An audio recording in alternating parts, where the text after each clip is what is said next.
শাওন, বিদ্যার দেবী সরস্বতী তার এই পূজাকে কেন্দ্র করতে জগন্নাথ হল এই মাঝে এখন কিন্তু উৎসবের আমেজ। আপনি যেমনটি বলছিলেন যে এখন কি আনুষ্ঠানিকতা চলছে, এখানে কিন্তু আপনি হয়তো আর পেছনে দেখতে পাবেন যে এই বিশ্ববিদ্যালয়ের বিভাগগুলো কিন্তু স্বতন্ত্রভাবে তারা কিন্তু বিভিন্ন ধরনের বিভিন্ন থিমকে সামনে রেখে তারা প্রতিমা তৈরি করেছেন, তারা মণ্ডপ তৈরি করেছেন এবং সেখানে কিন্তু আলাদা আলাদাভাবে পুজো অর্চনা চলছে।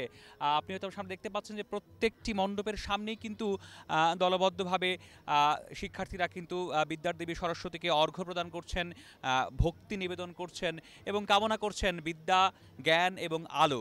আপনি যদি আমার ডান পাশে একটু দেখতে পারেন যে এখানে কিন্তু নানা ধরনের থিম আপনি দেখতে পাচ্ছেন। কোথাও বড় ঘড়ি, কোথাও পুরাকৃতির, নানা ধরনের কিন্তু বিষয়গুলো নিয়ে কিন্তু এই মণ্ডপগুলো তৈরি করা হয়েছে।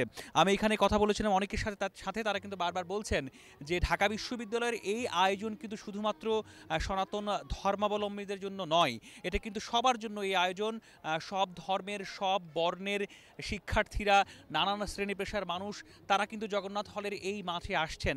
আপনি হয়তো আর পেছনে দেখতে পাচ্ছেন যে একটু একটু করে কিন্তু মানুষের ভিড় এখানে বাড়ছে এবং আমি যতদূর জানি যে সন্ধ্যার আগ পর্যন্ত, যতক্ষণ পর্যন্ত এই মণ্ডপগুলোতে পুজো অর্চনা চলবে ততক্ষণ পর্যন্ত কিন্তু এই ভিড় বজায় থাকবে।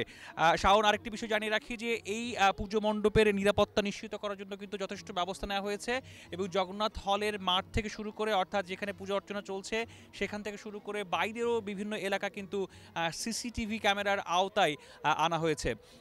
সবশেষ কথা এটাই যে এখানে কিন্তু উৎসব মুখর পরিবেশে দেবী সরস্বতীর পুজো অর্চনা চলছে। শাওন।